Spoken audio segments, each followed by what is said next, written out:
Bonjour à tous, nous poursuivons aujourd'hui avec la troisième Mishnah, Mishnah Gimel du deuxième Pérek. Dans la deuxième Mishnah, nous avons vu quelles sont les conditions pour un homme qui veut sortir de ce statut de Hamaharetz, d'ignorant, qui veut que lorsque on achète quelque chose chez lui, on n'ait pas cette obligation de prélever Trumot ou Masot, qu'on puisse lui faire confiance. Donc nous avons vu dans la deuxième Mishnah quelles étaient les conditions. La Mishnah ici, la troisième Mishnah poursuit. Cette fois-ci, un mekabel alav liot chaver. C'est-à-dire chaver, c'est par rapport au dîme de pureté et d'impureté, qui donc était d'actualité à l'époque, puisque on avait le Beth Amikdash, on avait l'interdiction sous peine de mort de rentrer en état d'impureté. On devait aussi faire attention à ce que l'on mange. Lorsque c'était des aliments kodesh, on devait les manger en état de pureté.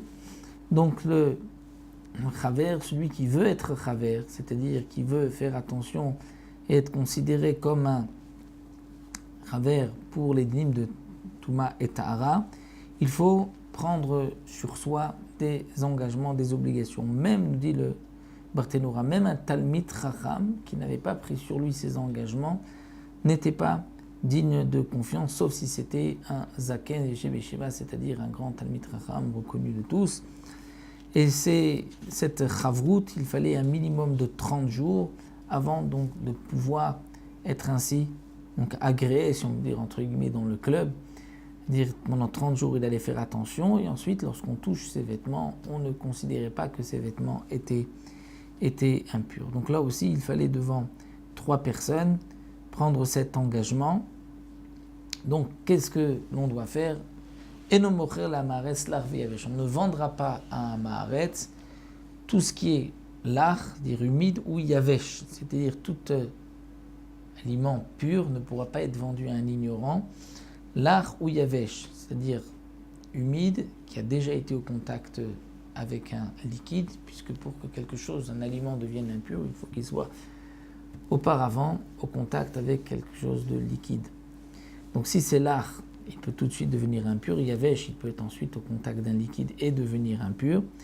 Donc attention, tu veux être chaver, ne vends pas à Hamaharetz aucune récolte, aucun aliment, soit humide ou sec. Veno loker menular, et tu n'achèteras pas quelque chose d'un Hamaharetz qui est humide. Si c'est sec, tu pourras, puisqu'il n'était pas au contact avec l'eau, donc il n'est pas impur. Veno mitarer etzel Hamaharetz, tu ne pourras pas donc être invité chez un Hamaharetz, chez l'ignorant, de peur qu'il le rende impur et qu'ensuite il va toucher des aliments purs qui rendraient impurs. Bien sûr, le rendre impur, ce n'est pas difficile, puisque dès que le Hamaharetz, qui peut être un zav, va le toucher, ou s'il va toucher ses habits, s'asseoir sur ses habits, ou même sur une chaise, sur un lit, il peut immédiatement devenir impur. Ça, c'est développé donc dans les dinim de Touma et Tahara dans Seder Taharot. Velo ma'acho etzo biksuto, on n'invitera pas non plus le Hamaharetz chez soi, biksuto, avec ses habits. C'est-à-dire que par rapport au dîme de Trumot ou Masrot, on peut inviter chez soi un Hamaharetz. Le Hamaharetz pouvait être invité chez le Talmid Chacham, chez le Neiman, mais le Neiman ne pouvait pas être lui invité chez le Hamaharetz. Pour les dinim de Touma et Tahara, pour être chaver, on ne pourra pas non plus inviter le Hamaharetz s'il a ses habits. Si on lui donne d'autres habits, on pourra, mais si c'est ses habits, on ne pourra pas, parce que les habits du Hamaharetz sont plus impurs que lui-même. Puisque sur ses habits, si quelqu'un s'est assis alors qu'il était impur, il y a une touma très forte qui est une touma de Médras. Rabbi Yehuda Omer, Rabbi Yehuda rajoute quelques conditions lesquelles les Chachamim n'étaient pas d'accord. Rabbi Yehuda disait Aflo Yigadel Bemadaka, il ne doit pas faire de l'élevage du menu bétail, puisqu'il y avait une interdiction en Eretz Israël de faire grandir d'élever le menu bétail, de peur que le bétail va manger dans des champs des autres et donc transgresser sur le vol.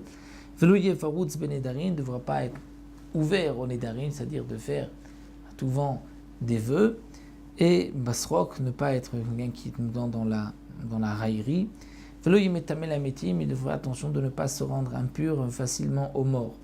Il devra faire attention de ne pas toucher un mort si ce n'est pas nécessaire. Ou Meshamesh Beth Midrash, il faudra aussi qu'il se rende au Beth Midrash et qu'il fréquente les Talmidei Chachamim. Mais les Chachamim ont dit non. Amroulo lo baou el aleklal. Lo baou el aleklal, les Chachamim disent non, toutes ces dernières conditions n'ont pas de rapport avec la Touma et la Tahara, et donc ce n'est pas une condition pour devenir chaver. Donc voici les quelques klalim, les quelques règles pour devenir ne'eman, comme nous avons vu dans la deuxième Mishnah, devenir chaver dans la troisième Mishnah.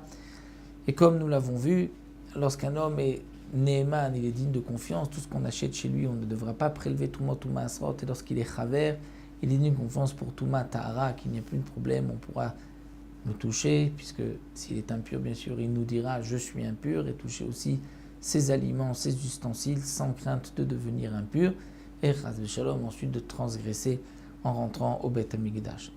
Voilà, nous nous arrêtons ici à la 4e Mishnah, on se retrouvera pour une nouvelle Mishnah.